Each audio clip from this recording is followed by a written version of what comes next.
आज के इस बैठक में यह बातें निकल कर के आई कि हमें तिब्बत को न केवल एक राष्ट्र के रूप में बल्कि अपने एक पड़ोसी राष्ट्र के रूप में और अपनी अस्मिता के लिए भी, अपने राष्ट्र के संरक्षण के लिए भी उसकी सहायता करना हमारे लिए आवश्यक है। कि हम लोग भारत सरकार से यह निवेदन करें कि तिब्बत की आज़ादी के लिए सरकार अपने स्तर से अंतर्राष्ट्रीय संघ जो है यूनाइटेड नेशन ऑर्गेनाइजेशन उसमें और अपने लोकसभा में दलाई लामा जी को बुलाकर उनसे संबोधित कराया जाए और दलाई लामा जी को भारत का सर्वोच्च नागरिक सम्मान भारत रत्न जो है वह दिया जाए। नमस्कार, आप देखना शुरू कर चुके हैं फर्स्ट लुक बिहार। मैं सेजल आपके साथ।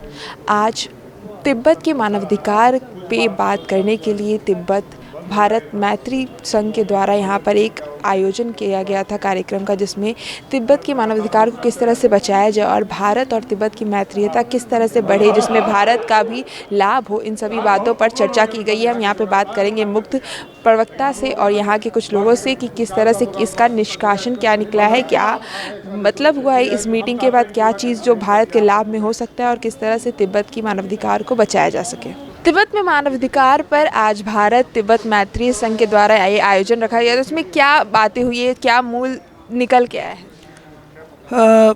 तिब्बत के संबंध में सबसे पहली बात तो यह है कि उनका भी अपना मानवाधिकार है जो मनुष्य जन्म से प्राप्त करता है।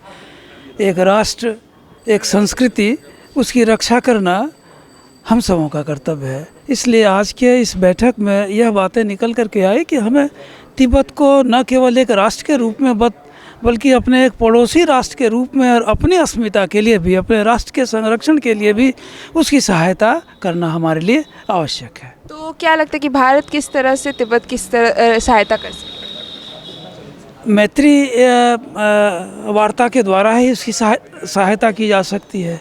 चाइना जो एक विश्व शक्ति के रूप में उभरा हुआ है उसके साथ अथवा और भी किसी भी देश के साथ, चाहे कोई भी पड़ोसी हो, चाहे देश अपना दुश्मन ही क्यों न हो, उसके साथ हम एकमात्र अहिंसा के पथ पर, प्रेम के पथ पर चल करके ही, वार्तालाप से ही इस चीज़ को संवर्धित किया जा सकता है, इसे विकसित किया जा सकता है। आपकी पहचान? मैं रामकृष्ण मिशन सेवाश्रम बेला मुजफ्फरपुर के रामकृष्ण मिशन का सचिव हूँ।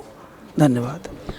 कि हम लोग भारत सरकार से यह निवेदन करें कि तिब्बत की आज़ादी के लिए सरकार अपने स्तर से अंतर्राष्ट्रीय संघ जो है यूनाइटेड नेशन ऑर्गेनाइजेशन उसमें और अपने लोकसभा में दलाई लामा जी को बुलाकर उनसे संबोधित कराया जाए और दलाई लामा जी को भारत का सर्वोच्च नागरिक सम्मान भारत रत्न जो है वह दिया जाए, जिसके देने से विश्व में एक संदेश जाएगा कि दलाई लामा जी काफ़ी महत्वपूर्ण आध्यात्मिक, राजनीतिक और आध्यात्मिक गुरु हैं और उनके व्यक्तित्व के अनुरूप विश्व मानव को प्रयास करना चाहिए और विश्व मानव और उनकी संप्रभुता में अपना सब योगदान दे। तो इससे भारत और जो तिब्बत उसमें मैत्रीता बढ़ सकती है। भारत और तिब्बत में मैत्री ही नहीं बढ़ेगी, भारत को इसका सामरिक लाभ भी मिलेगा।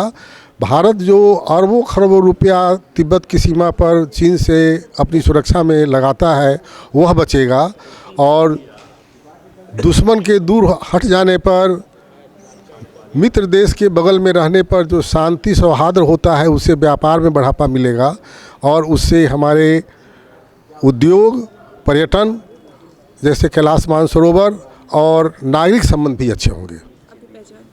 मैं प्रोफेसर SNP सिंह